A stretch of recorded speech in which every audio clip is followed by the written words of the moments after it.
Hey everyone, I'm ohthatnatalie and welcome to my very first YouTube video. To kick things off on this brand new channel, I wanted to start with a demo of a game I've been following for almost a year now, Twin Coves, an upcoming paranormal romance meets murder mystery visual novel made by Wisteria Games. You play as the customizable protagonist who has recently moved back home to the sleepy seaside town of Twin Coves, where you'll meet the 6, or possibly 9, male love interests who may or may not be human. The Kickstarter for Twin Coves goes live in 5 days, and you'll find the link to follow it in the description below. Plus, I've also included links to find Twin Coves on Twitter, Tumblr, and Patreon. The demo is also out now for everyone to play. It features 1.5 hours of playtime where you'll meet all 9 potential love interests. The link, of course, is in the description below. There's a couple things I wanted to mention before we get into the demo. This is an edited version of the live stream playthrough I did over on my Twitch channel, twitch.tv/ohthatnatalie. I ran into some audio issues after I switched to the game, which were my fault, and I've cut out all the live troubleshooting I did, but I just wanted to apologize up front for the crusty sound that happens for a few minutes. This is also part 1 of 2, and I'll probably have part 2 up in a few days. The last thing, if you hear me talking to or referencing Sam, that's the developer, aka Wisteria Games. She hung out during my stream, and it was so awesome to have her there and answering questions. Well, I think that's it for now. Enjoy part 1 of my Twin Coves demo playthrough. We are just about to start up the demo for Twin Coves. All right. Are y'all ready for this? It's dark and cold. My head is throbbing like my brain is trying to escape through my eyeballs, and my shoulder burns like it's being set on fire. Everything hurts. I want it to stop. Hey, kid. Gideon? Hey, kid, it's time to wake up. My mic is kind of hot when I talk. What do you mean? Oh, like Eli? Don't, you're gonna scare me and I'm gonna think that I have audio issues and then I'm gonna get sad. Oh, shit. All right. So we're good now. This is good. So, Twin Coves is a paranormal murder mystery romance visual novel set in the sleepy seaside town of Twin Coves. Your character, who I'm choosing to leave as the default name of Morgan Cooper, aka MC, aka main character. Twin Coves is their hometown, and they've come back to Twin Coves. They have recently taken over the private eye firm that until recently was run by their mentor, Gideon. Gideon has, well, I guess I'll let you learn with me what happened to Gideon. When the game does launch, when the game is fully funded on Kickstarter and all the stretch goals are met, there will be a character creator. But for now, the demo, we're just gonna use the default version of Morgan Cooper. And we're just gonna choose the default name. Stop it, Sam. I'm telling you, it's gonna get funded. All the way, 300%, all the stretch goals. And I'm gonna choose my gender is female, my pronouns is she, her, and my name is Miss Morgan Cooper. I now use she, her pronouns. Is this correct? Yes, it is. Would you look at that?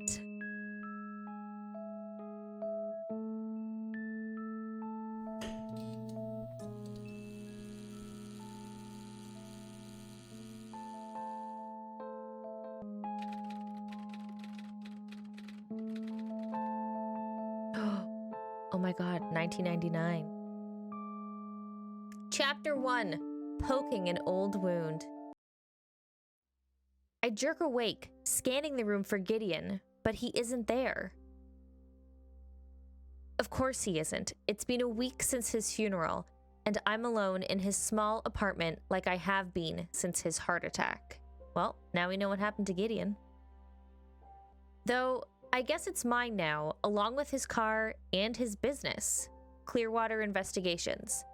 Everything, aside from the apartment, was left to me in his will. Thankfully, the rent was paid through until the end of the year, so at least I don't have to worry about finding a new place to live. Not for a few more months. Also, one thing I wanted to say about all of this is that Sam is also a fan of Veronica Mars, and this game pulls from Veronica Mars, Twin Peaks. All of that essence is thoroughly infused into this game, and I can feel Veronica. My eyes burn with unshed tears as I swallow down the lump in my throat. Even now, Gideon is looking out for me. I reach up to rub at my temples. My head and shoulder are throbbing like a bitch, which means I dreamed of being in the hospital again. Though the pounding head could also be from the late night whiskey. Probably both. 6 months ago, I thought waking up in a hospital was the worst it could get. Almost getting killed does have a way of fucking up your life. Leaving my dream job as a journalist and running away to my hometown to live with a gruff old werewolf seemed almost sensible at the time. But now Gideon's gone. Knock, knock, who's there? My heart lurches in my chest, and I turn my attention to the front door, eyes trained on it as if I'll be able to see through it to the other side if I try hard enough. There's another knock a moment later, followed by a muffled voice. I can't quite catch what they say. The knocking must have been what woke me up. I glance at the clock. 9:28 a.m. 2 minutes until my alarm would have gone off anyway. I shut it off. I wasn't expecting anyone this morning, and there's a small panicky part of me that just wants to ignore them until they go away. I'm going to... Let's see who it is. I sigh. I should at least see who it is. I rub my eyes and swing my legs over the side of the couch where I fell asleep last night, again, and nearly trip over an empty whiskey bottle in the process as I make my way to the door. I kick it aside with a curse. Last night was a bad one. Thankfully, I make it to the few feet to my destination without face planting, and I pause to press my eye to the peephole, squinting to make out the figure standing on the other side. It takes my brain a moment to process the face. Damien Luna? What's the leader of the Paloma werewolf pack doing here? He'd come by to visit Gideon a few times since I moved in, and he'd been at the funeral, of course. I think he may have been the only fellow werewolf Gideon kept in contact with. My hands tremble a little as I undo the locks, even though I know who's on the other side. It's a new development I can't seem to shake. I never used to be like this. Breathe in. Breathe out. My hand lingers on the doorknob, willing myself to turn it. In 1, 2. Meet love interest number 1. I open the door to find Damien standing in the hall, hands in his pockets and looking apologetic. He steps back a bit as I hover in the half-open doorway. This is Damien.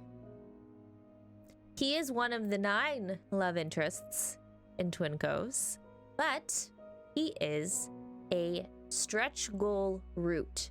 So, please sign up to get notified when that Kickstarter drops. And please, if you can, pledge to it so we can all enjoy Damien Luna. Hi. It comes more of a question than a greeting. Good morning. Apologies for dropping by unannounced. Did I wake you? He runs a hand through his thick curls, glancing briefly past me into the apartment. I hope I don't look as rough as I feel, or that he can see the clearly slept upon couch or whiskey bottle on the floor. It is so many love interests, but you know what? There could always be more. The number does not exist. How many love interests is too many love interests? The number does not exist. There will be 6 love interests that come with the base game, or with like the first, goal in the Kickstarter. And then the other 3 plus poly routes will be available as stretch goals. I was in the area. I thought I'd stop by, ask if you needed anything. He clears his throat and turns back to look at me. See how you were doing. I'm okay, I say, like a liar. Just getting ready to head out soon. Oh, good. I won't keep you then. He smiles kindly, his expression softening, then falling to a frown. Gideon was a good friend, and I know you meant a lot to him.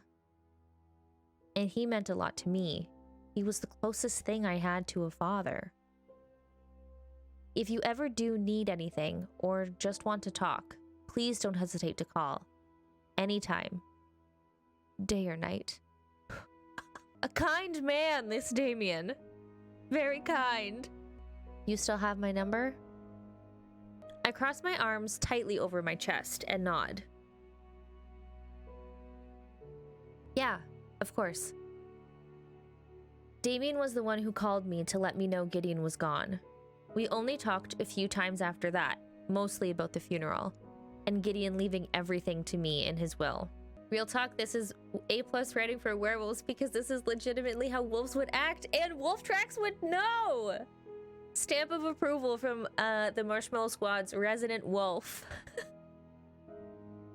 He runs his hand through his hair again, some of it now sticking up, making him look more boyish.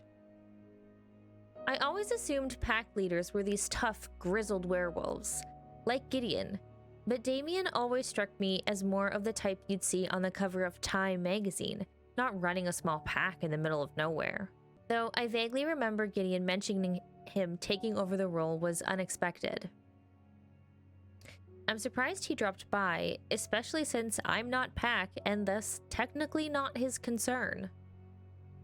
He hesitates for a moment, like he wants to say more, but thinks better of it. I'll let you go then. Take care, Morgan. Yeah, you too. We're gonna thank this man.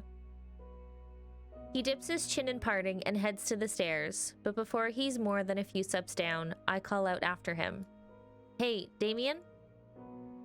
He turns back to face me. Thanks for stopping by. Really, I'd have invited you in, but I have somewhere to be and... He waves a hand to cut me off and smiles again, the left corner of his mouth rising a little higher than the right. No, truly. I just wanted to see that you were doing okay. As okay as can be expected. I'm glad you have somewhere to be, and again, I'm here to talk. Anytime. I mean it. I nod and watch him descend, then wait for the click of the exit door before I close my own door and lock it, checking the deadbolt twice. He's been nothing but kind to me. It was nice of him to stop by, though I wish it had been at a better time. Who am I kidding? There hasn't been a good time in a while. I shake my head, dislodging my thoughts from Damien. I need to meet Xander Cross in less than an hour, and if I'm going to get through the day, I'll need all the caffeinated help I can get.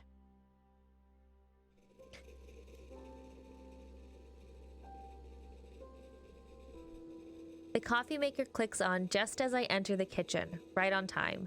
After the pot is full, I pour myself a cup. Did you hear the coffee sounds? That is one of the things that I love so much about this demo. Like, Sam didn't have to add these like little sound effect touches into the demo, but she did, and they are amazing. We're gonna go with sugar, because I think I'm probably gonna have to drive somewhere, and whiskey probably isn't a good idea. The sugar is barely dissolved when I take a sip, the gritty texture making me grimace. Okay, this is where Morgan and I differ, because I like lots of cream and lots of sugar in my coffee. So Morgan, we'll come back to this. I gulp some down, barely tasting it, glancing at the series of sticky notes on the window ledge over the sink with things like, remember to eat, and it's a nice day, take a walk on the beach written on them. Only the last one is in my handwriting. The previous ones were reminders Gideon left me. Meeting with Mr. Cross, September 12th, 10:30 a.m. Do not be late. Uh-oh, y'all, we're late. Damn it, I should have timed this so that this was like a morning stream or something. I wasn't in the best place after I left the hospital. I barely left the apartment for months at first, afraid they had followed me here. That they were waiting around every corner to finish the job. I finished off my cup and set the mug in the sink next to the other dirty dishes I haven't gotten around to cleaning. The trash also needs to be taken out, the bin overflowing with empty Jolt cola cans, coffee filters, and takeout containers. I add it to my mental list of things to do later. After splashing some water on my face at the kitchen sink, I quickly brush my teeth. It'll do.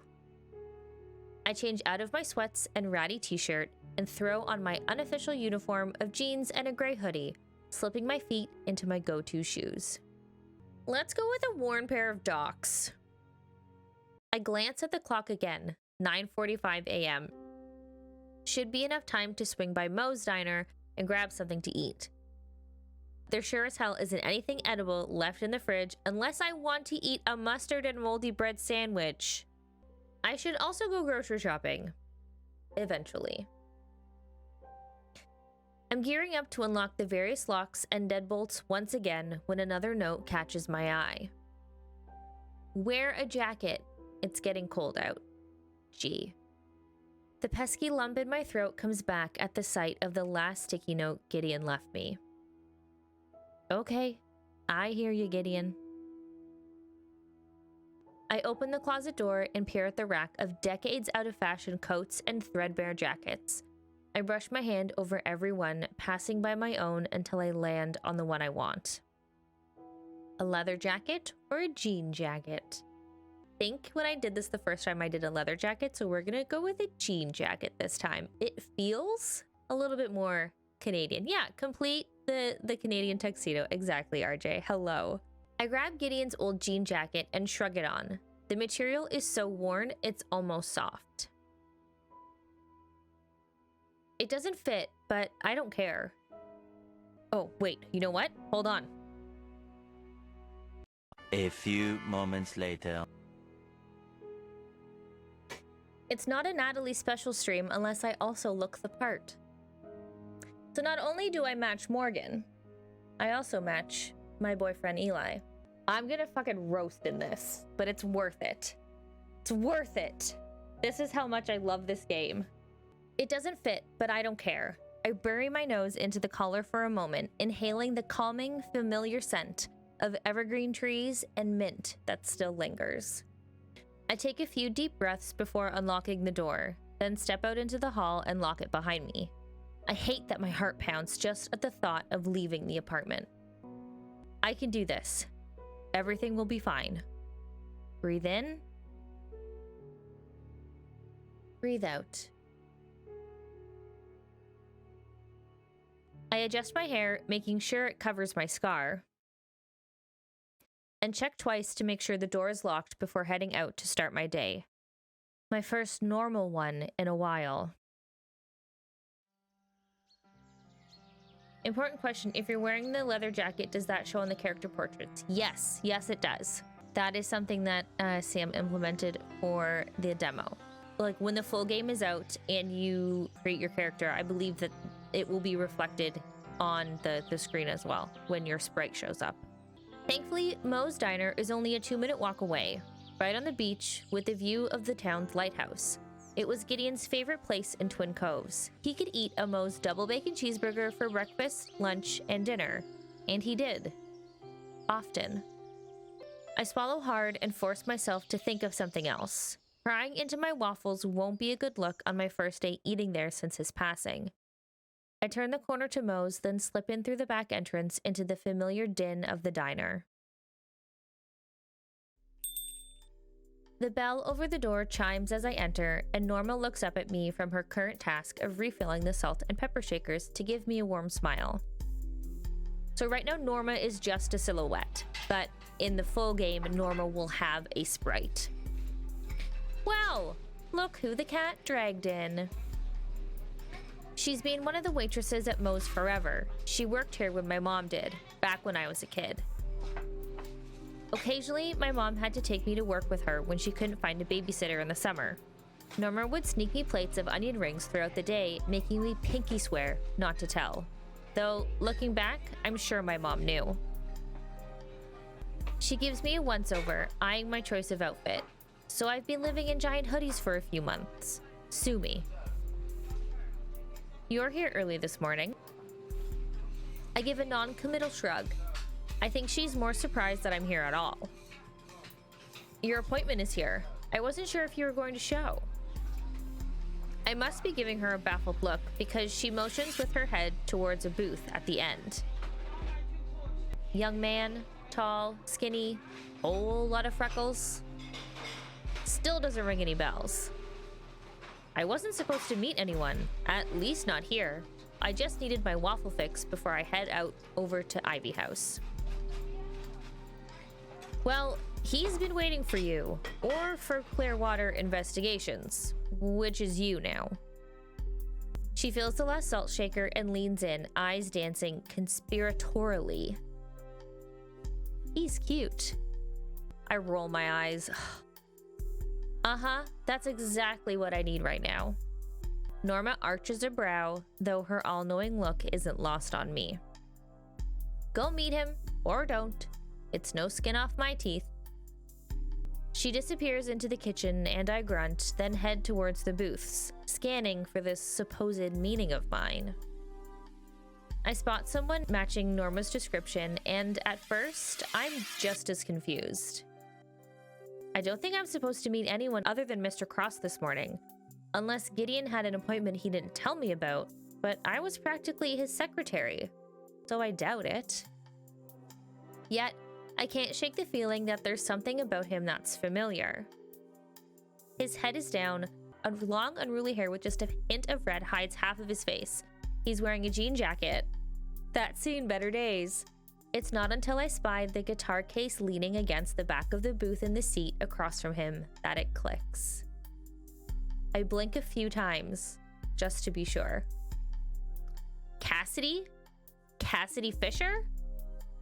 I practically shriek his name, and a few dinner patrons turn to look at me like I've lost it. But then he looks up at me with those same blue-green eyes. Morgan? And here we meet love interest number 2, Cassidy Fisher. He looks around like he's also trying to figure out what the hell I'm doing here. I hesitantly make my way over to his booth, and he slides out, unfolding his lanky frame to greet me. It's weirdly comforting to see he's just as gangly as ever, all arms and legs. He steps forward, maybe for a hug, but pauses without raising his arms, waiting to see what I'll do. Let's give him a hug. I let him wrap me in a hesitant hug, then slide into the bench seat opposite him next to his guitar. I can't help but smile as he retakes his seat. What are you doing here? I cringe at my slightly accusatory tone and try again. I mean, actually, the tone's fair. What the hell are you doing in Twin Coves, Cassidy? This is crazy. I could ask you the same thing.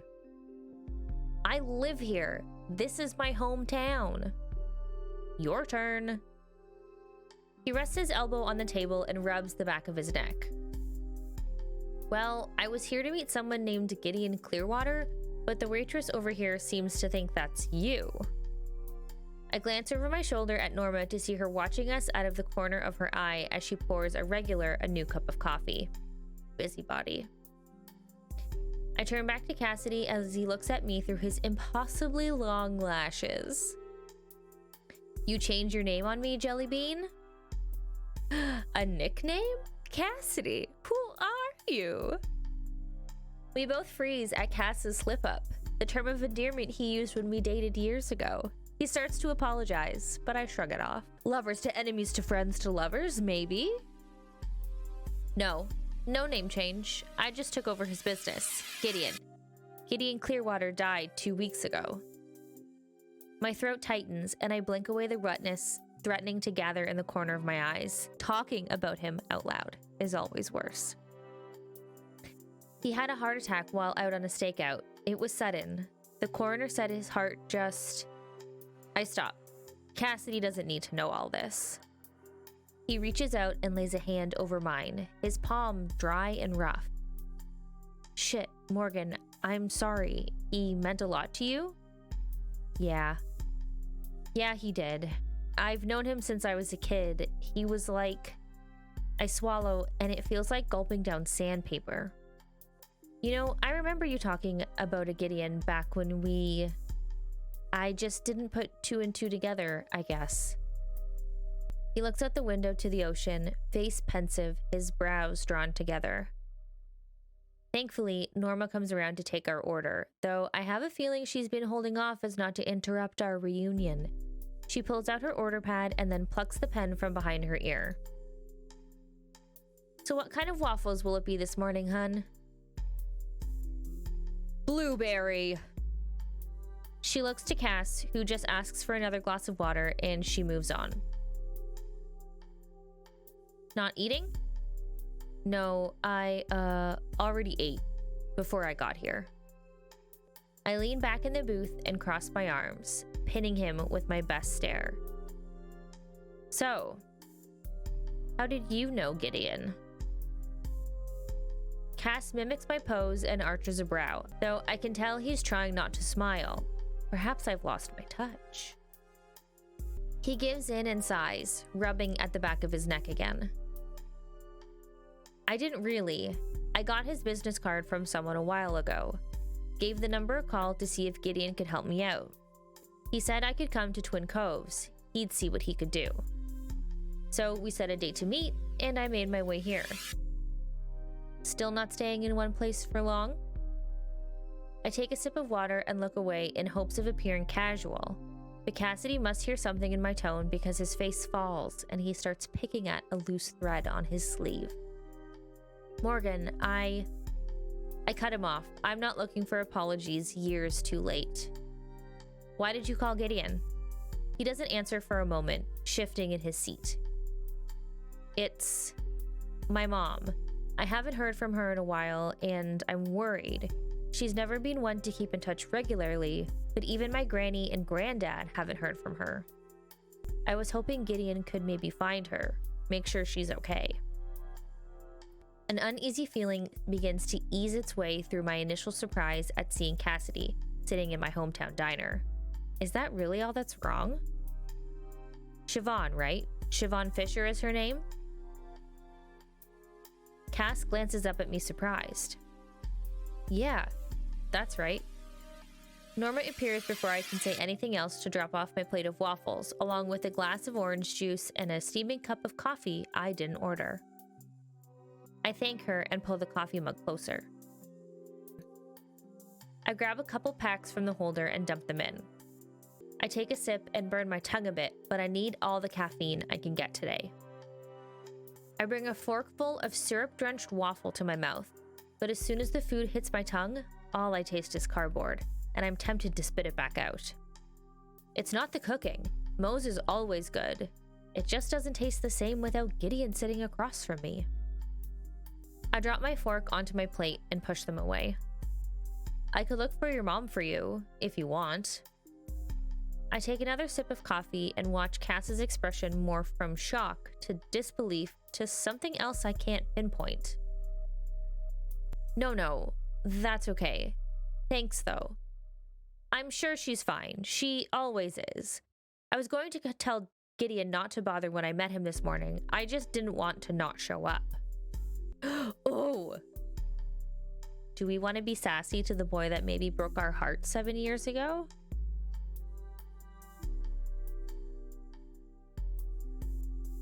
I think yes. I mean, really? Who breaks up with someone by note? I mumble the words under my breath, but Cassidy's attention snaps to me even though he says nothing. I take another sip of coffee. It's been years. Maybe he's changed.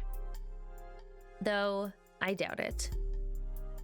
I lean back and eye my full plate of waffles. I just can't bring myself to take another bite. Want the rest? I nudged my plate across the table to him. I'm not as hungry as I thought I was. Cassidy accepts without comment and digs in, shoveling bite after bite. He still eats like every meal is his last then too. Where he puts it all, I'll never know. You sure you don't want any?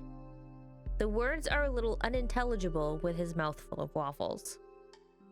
I fight a smile and nod before finishing my coffee. I'm good. I have an important meeting after this. Probably for the best I don't show up in a waffle coma. Norma swings by the table to drop off the check. As always, it just says, "On the house," with a little smiley face next to it. A perk of my mom and Norma being good friends back in the day. And Gideon probably keeping this place financially afloat. I pull out my battered wallet and leave a 10 on the table anyways, then count the remaining bills. I need to remember to stop by the grocery store later today and add a vegetable to my diet. Maybe. What's the meeting? He takes another giant forkful of waffle, then washes it down with half of my glass of OJ. I wasn't going to drink that anyway, so I guess it's good it won't go to waste. Oh, one of Gideon's regular clients wants to discuss something with me, perhaps a potential job. So you're really going to be a private investigator? I sniff. Why not? It's not so different from journalism. But I thought journalism was your dream. He would know. We met my first year out of college when I was still green and eager for any story I could get my hands on. Still naive. Dreams change. Especially if they almost get you killed. Thankfully, Gideon encouraged me to take the exam to get my private investigator's license a month or so back. I'm not saying this is going to be the rest of my life, but it's fine for now. I helped Gideon on a lot of cases, so I know what I'm doing. Veronica Mars! Mostly. And it's not like anything happens in a town like this. It's going to be all missing cats and cheating spouses. Cassidy looks thoughtful for a moment, dragging the last bite of waffle around the plate to gather the final remnants of syrup. I just never imagined you would ever not want to be a journalist. Being a big shot journalist was all you ever talked about. Cass. Did something happen? A spear of cold jolts through me, and I do my best to keep my expression neutral. Sure, it was what I wanted. I had been so close to making a name for myself. But things change. Things go wrong. Frankly, it's none of your business. Cass winces just a little at the sharpness of my voice. I gentle my tone. It's not like you know me anymore. It's been 7 years. It still hurts, the way he left. As much as I hate to admit it to myself, I really liked Cassidy. Sure, our relationship was just 2 kids, barely out of college for me, who knows what for Cassidy, trying to make it in the big city. We were too young for it to have been anything serious, in retrospect. But when you see someone almost every day for 6 months, and then one day they're gone, and all you have left is a note saying they're sorry, it hurts.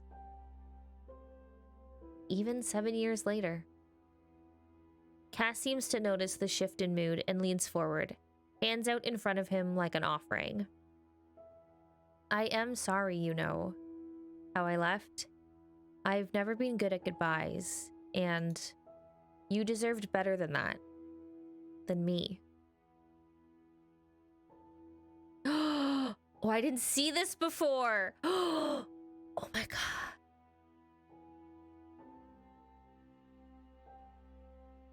Cassidy! Oh no. When I played the demo the first time, I did not get to see this. Oh, hi Cassidy. Hello. Isn't it so beautiful? Look at all his freckles. I'll just let everyone stare at this for a little bit longer. Soak it all up, baby. What a beautiful man. Cassidy looks out the window to the water, the light streaming in from the morning sun, highlighting the red tones in his hair and catching his irises just right. They almost look like little oceans of their own, waves of blue and green, churning and swirling. The focus on this is so good. The freckles across his face stand out against his bronze skin. Unbidden, a memory from back when we were together flits through my mind. Us sitting in a booth like this while I connect the dots on his arms like my own personal activity book. You were the first person I stayed with for longer than a few months. Oh, he's blushing! Ma! He chuckles, but there is no humor in it. Eventually, he returns his gaze to me and shoots me a lopsided grin. A scar I've never noticed before stands out against his cheek, right over his left smile line. Right here. His hands find mine again, and he gives them a gentle squeeze. How I left was shitty, and I am sorry. Genuinely. I hope one day you'll be able to forgive me. I nod once and start to slide my hands away after I realize he's still holding them, his eyes locked on mine. They're so warm, I almost don't want to let go. It's fine. It was a long time ago. Cassidy takes the hint and removes his hands, then clears his throat. So it sounds like you did all the legwork for Gideon, and he got all the credit. I shrug. That's what I liked about working with Gideon. He gave me a place to stay and food to eat, never asked for rent or to pitch in with the grocery bill, and on top of that, he paid me for my time. If he wanted to claim the glory, fine by me. Delivering the findings to clients is the worst part anyway. I glance at the clock over the front door of the diner. Shit, it's nearly 10:15. I better get going. Cassidy seems about to say something else, so I hang back for a moment before sliding out of the booth. Ivy House is about a 5-minute drive from downtown. I have a little extra time. He pulls at the loose thread on his sleeve again. Can I get your number? Do I want Cassidy Fisher back in my life after all this time? Okay, we're gonna give him another chance. You still have the number you used to call Gideon? Sure. That's the line to the apartment. He never had a separate business line. I slide from the booth and pull my jacket tighter around me. My voice softens. Don't make me regret this, Cass. Ooh! Also, remember, this is 1999. There's probably no cell phones. Gotta call the landline.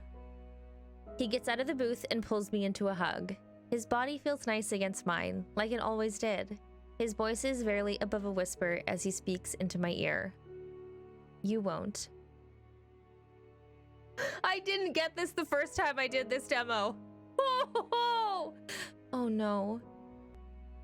Then he pulls away. I have to get back to work myself. Work?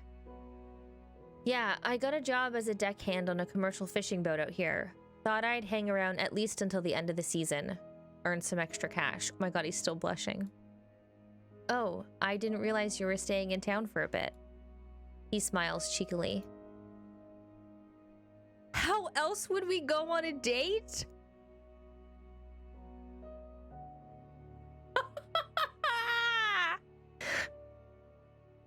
I am sweating. Sweating. Positively sweating. I arch my brow in return. Oh, we're going out, are we? You know you need to ask me first. That's what your phone number's for. Oh, Cassidy's so fucking smooth. Oh, damn it. Damn it. He smiles and grabs his guitar, hiking the strap up his shoulder. I don't know what to say to that. It's too much for a Thursday morning. I really have to go. He raises a hand in goodbye as I back away. See you around, Morgan. I turn and head for the back exit, trying not to read too much into his flirting. He probably didn't mean it. My mind is elsewhere as I pass by the patrons sitting at the counter. The sound of glass shattering makes me jump, and I glance back to see a bottle of ketchup splattered on the black and white tile floor. It takes me a moment to realize I've stopped, that I'm staring down at the thick red liquid mixed with shards of glass sprayed across the linoleum. The contrast catches on something in my mind, my heart thundering in my chest, blood and glass, red on white. My forehead and shoulders start to throb, and I practically sprint the rest of the way to the exit, desperately needing a breath of fresh air. I think I hear someone calling my name, but I ignore it, their words dying as the door swings closed behind me. This is definitely going to be a dodge all relationship possibilities until the one I want arrives game. I don't know. This might be I'm going to flirt with everyone and then see what happens. That was like a whole 10 to 15 minutes more content than I have seen previously, because I did not give Cassidy my number when I played the demo the first time. And so this was great. That was my genuine reaction to Cassidy flirting with me. My heart is still thumping as I lean against the wall of the diner. I breathe in through my nose and out through my mouth. It was just ketchup, for God's sakes. I need to get it together. After a moment, I make my way over to Gideon's car, a classic 1968 Dodge Charger, though I guess it's my car now. The chill of autumn fills my lungs, and I breathe in, out, until my heart rate slows and my head stops pounding. I pull Gideon's jacket closer around me as I walk, pressing my nose into the collar to inhale the comforting scent of evergreen, allowing it to calm me. But I stop short when I reach the car. A rusted teal pickup is parked at the curb right beside Gideon's, my Charger, nearly boxing me in. It's rare to see an unfamiliar car in this town, and this one I would have noticed. It also looks as if it time traveled here from the 20s. And did they need to park so close? I don't have time to puzzle out this new vehicle, so I ignore it for now and climb into the driver's seat, battling an empty can of Jolt Cola to the floor in the process. I crank the engine to life and tune the radio to my favorite station. Let's do country.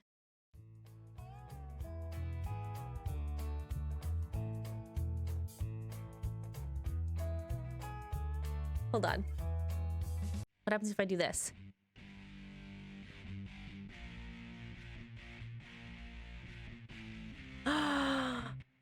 Oh, Sam, you didn't have to go that hard with the music.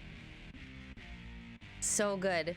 I follow the road to Ivy House as it winds through the forest that consumes half of Twin Coves Peninsula. The trees so dense it's impossible to get a sense of how large the town is, or even where you are sometimes. It's easy to feel like you're the only one left in the world driving around here. I glance at the clock on the dash. It's 10:22 a.m. I press down on the accelerator. I should make it on time if I floor it, just a little. It's not as if there's ever any... Oh no. No. A siren begins blaring from behind me, and curse my luck as I slow, the red and blue lights flashing in my rear window.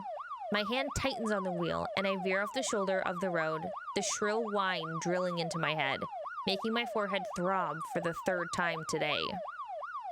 I never liked law enforcement much before everything, but I especially dislike them now.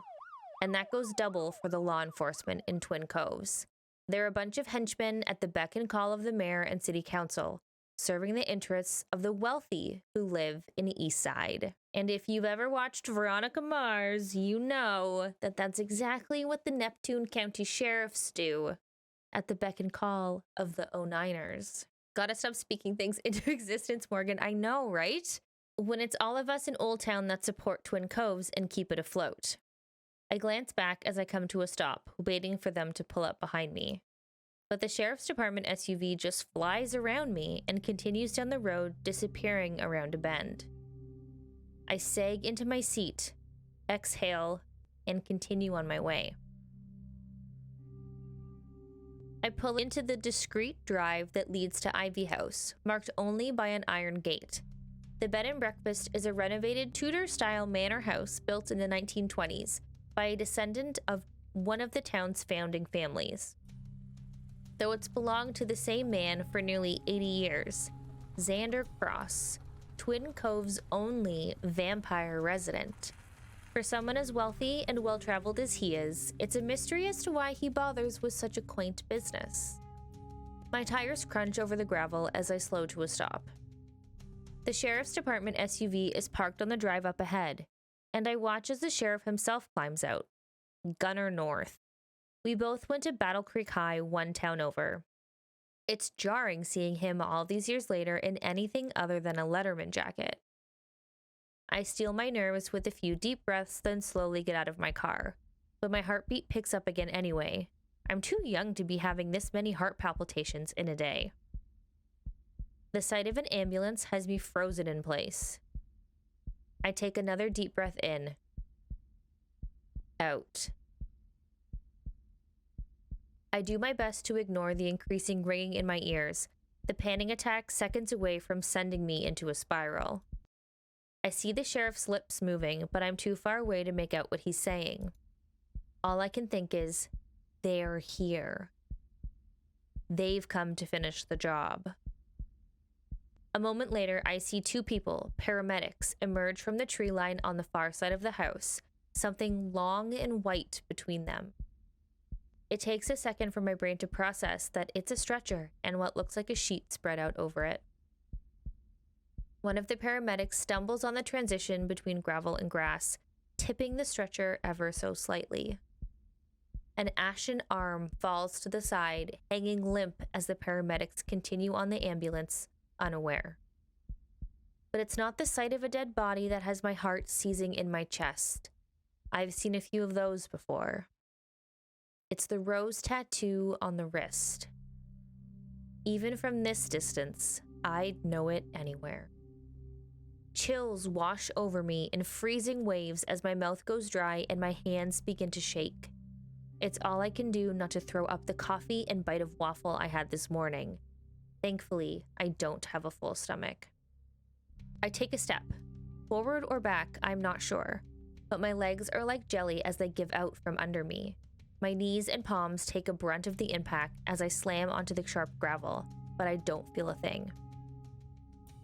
Blood spreads out from beneath my hands, snaking through the white rocks like tiny rivers of red. I can't breathe. I can't think. I should have run farther. I should not have come back. A hand appears in my line of vision, though I didn't hear anyone approach. There's a brief moment where I'm not sure what's real and what's not. Maybe this is all a dream.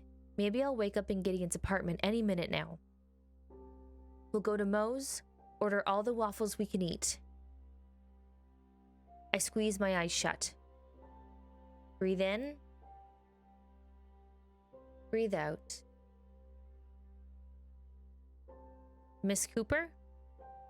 In. Out. In. Out. Miss Cooper, can you hear me? Morgan, look at me. I feel a light touch on my shoulder and I blink my eyes open to see someone crouched down in front of me, blocking my view. My eyes focus on their face. Can you stand? Do you need help? And here, my friends, is love interest number 3, Xander Cross, the town's resident vampire. I flinch back at the idea. No, I'm definitely not fine. I look to the gravel, but the blood is gone as if it was never there, just pristine white gravel. Though now I'm starting to feel the stinging in my knees and my palms. I can stand. I slowly rise to my feet and Mr. Cross ushers me into the house, calling something over his shoulder to someone as he directs me to an old-fashioned couch in the lobby and instructs me to sit. Let us do something for your hands, yes? His voice is deep and calming, his accent slightly French, but there is something else beneath it. I've yet to put my finger on it, though. I've heard him speak at least 10 languages since I started helping Gideon on jobs for Mr. Cross. A first aid kit appears seemingly out of nowhere, and Mr. Cross gently takes my hands and turns them over. There are little pinpricks of red from where the stones dug into my skin, covered in a layer of white dust and dirt. He dabs at the wounds with an alcohol pad in silence, and I focus on the stinging instead of how stupid I feel, collapsing on his driveway like some consumptive maiden in a gothic romance novel. Are you all right? I'm fine. I just skipped breakfast and felt dizzy seeing... I trail off, and he glances at me, arching a brow, but says nothing. It's then I realize how vaguely surreal this is, having Twin Coves' wealthiest and oldest resident clean off my skin palms and stick large bandages over the heels of my hands with such care. He stands and seems to study his handiwork for a moment, his brows furrowing. I can call Dr. Clearwater for you if you'd like, have her take a look. She is far more skilled at doctoring than I. No, please, that's all right. This is great. Thank you. I force a smile. The mention of Gideon's niece has me panicking all over again, though, for a completely different reason. I never met her while I stayed with Gideon, and now I think it's best if I never do. She can't be pleased he left everything to me. Mr. Cross frowns again, but he's distracted when his personal assistant pops their head into the lobby to alert him to a call from the mayor. Please excuse me, I need to take this. You know your way to my office, yes? I'll be there shortly, and we can talk further. He doesn't wait for an answer before leaving to take his call. I suspect we won't be discussing what I originally came here for. I'm tempted to leave, but that feels rude after he played nurse, so I climb the stairs to the back of the house like I have many times before. It strikes me that this is the first time I've been to Ivy House without Gideon, that he won't make the same joke about the art on the walls being worth more money than either of us have seen in our entire lives. I feel my throat close up as I pass the familiar portrait of a woman and the painting of a vase. Such innocuous things, but now I'm fighting tears at the sight of them. I swallow the feeling down as I slip through the office door and head to the Chesterfield sofa that sits against the bookshelf. But as I turn to sink onto the leather, I see a flash of someone or something slipping through the door into the hallway. I freeze, then remain as still and silent as possible, hoping to catch the sound of footsteps, though I hear nothing. Ooh. Let's follow the maybe hallucination. Inquisitive minds want to know. When I reach the hall, it's empty because, of course it is. Hello? Nothing. I walk a little ways down the hall, but there's nowhere to hide, and I don't hear anyone on the wooden stairs. I'm on edge and probably just being paranoid. I return to the office and take a seat. Thankfully, Mr. Cross enters a few minutes later, though he looks exhausted. Forgive me, this has been a rather interesting morning. Are you sure your hands are all right? They're okay. Thank you for your help, Mr. Cross, again. He gives a non-committal hum in response. You can call me Xander, you know. Mr. Cross makes me feel like an old man. He anticipates my smart remark, and before I can make it, he holds up his hand. I may be old, but I do not want to feel it if I can help it, Miss Cooper. I smile despite myself. We've had this conversation before, but today I'm too tired to fight it. And if you can't be on a first-name basis with an ancient vampire after he personally puts band-aids on your scrapes, when can you be? Only if you call me Morgan. I don't want to feel old either, if I can help it. He chuckles, the sound of velvety baritone, then nods. It's a deal then, Morgan.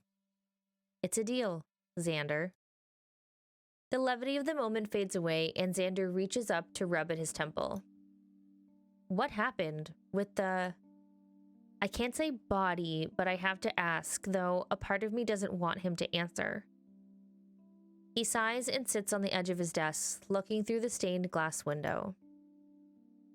Oh, his nameplate changed to Xander instead of Mr. Cross. That's a nice touch. I should not be telling you this, though if you are anything like Gideon, and I know you are, you'll have puzzled it out by the end of the day. It is looking like murder. Someone found a dead young woman just past the edge of the woods and called it in on the phones in the kitchen. It seems no one knows who the caller was. The sheriff's department has been here all morning. I would have called you to cancel our appointment, but I only arrived here myself half an hour ago. It regrettably slipped my mind. A familiar urge washes over me. I need more details, ones I doubt he can give me. The easiest way would be to get them from the source, but a conversation with Gunner North is the last thing I want to deal with right now. Forgive me, we don't need to talk about this. Are you sure you're all right? It would be no problem to call Dr. Clearwater. It might be good to get her expert opinion. For some reason, I feel he's not just talking about my hands. And a psych eval sounds about just as fun as another panic attack. Really, I'm fine. He raises his hands in defeat, then glances at the blinking lights going haywire on the phone on his desk. I'm afraid I need to cut this appointment short, though perhaps we can meet tomorrow? Lunch, perhaps? We can discuss the issue I want you to look into then if you're still willing. Moe's? He fails to hide his grimace, and I swallow a laugh. I have a perfectly good restaurant right here, with a world-class chef, no less. Tomorrow, then, I will have my PA call you with a time. Sounds good. Until tomorrow, then. Until tomorrow. He nods as I head out the door, turning his attention to his waiting calls. When I get to my car, I turn over the few facts I've learned in my mind. I don't know anything more than a young woman was most likely murdered, and that she has an all-too-familiar rose tattoo. But what's Occam's razor? The simplest explanation is usually the best one? I stand at my car, hand on my door handle, but I glance over at the woods. The line of dark trees seems to loom at the edges of Ivy House, closing in on the old manor. There's a flutter of yellow from the crime scene tape. The part of me that always wanted to know the truth is doing its best to claw its way out from inside the security blanket of fear I've wrapped myself in these past 6 months. I'm terrified, but there's rage in me too. 2 wolves. One's terrified, one is raging. And I make myself a promise right then and there. Not again. I'm not running again. I'm not hiding again. I can't let the past get the best of me. Whatever this is, I have to know. And this is what Gideon would have wanted. Me, facing down my fears. The wolf that you feed the waffles is the one that wins. Exactly. Looking for the truth. I climb in my car and start it up. The comforting rumble of the engine under me like my own personal pep squad. I need to take a look around the scene. Maybe I'll find something, maybe I won't. But I can't just walk into them from here, right where anyone can see me. Good thing the woods are all connected in Twin Coves. I pull up along the side of the road a mile down from Ivy House and take a deep, fortifying breath as I climb out of the Charger and face the trees. I don't want to be doing this. I take a step towards them anyway.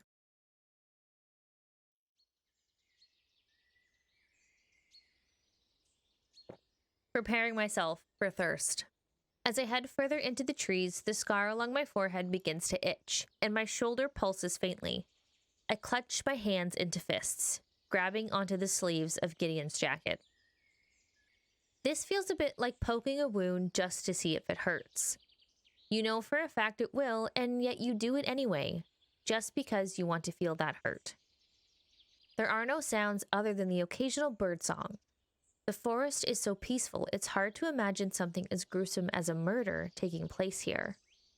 I walk for what seems like ages, heading in the general direction of Ivy House. My shoes sink into the soft moss carpeting the forest floor as I scan the trees. I'm sure the sheriff has had his deputies scour the area, but it's not like I'm expecting to stumble onto a bloody knife just lying on the ground with a sticky note reading, "Murder weapon with prints." What I'm hoping to find is probably something the authorities would have missed. I keep my eye on the trees. I whirl around.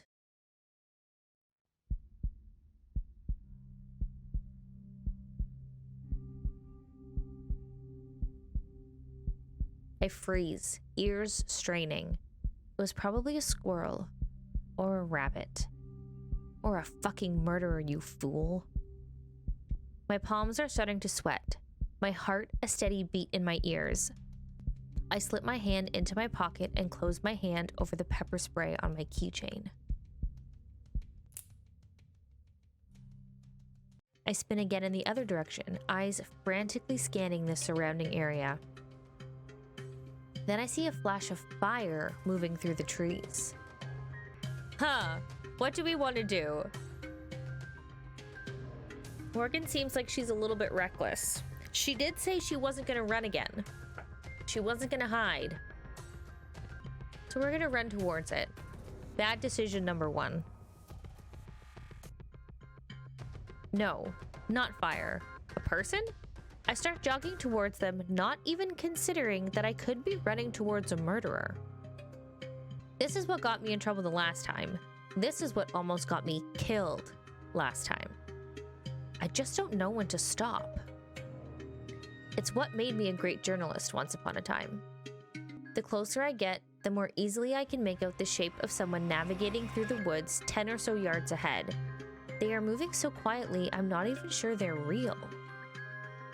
I'm also losing them fast. I pick up my pace, squinting as I chase after them. The foliage is so thick, the sun is nearly blotted out, making it hard to keep track of them. I'm not sure what I'll do if I reach them. Citizen's arrest is the thing, right? Stop! It's then I notice they are carrying something long and shiny, like metal. Oh, fuck. I stumble over an exposed root, crashing down onto my hands and knees for the second time today, my palms stinging all over again as they hit the dirt. My keys are a few feet away from me, along with the only method of self-defense, both items having been flung from my pocket as I whip my hands out to stop my fall. Now I wish I had taken Gideon's advice and enrolled in a Krav Maga class. I stay motionless, hoping they can't see me or hear me. I'm not so fortunate. Are you injured? Whoever I had been pursuing is now in front of me and speaking to me. I slowly raise my head, afraid of who or what I'll see. And everyone, guys, gals, and non-binary pals, here's number 4. This is Ren. Oops, a cliffhanger.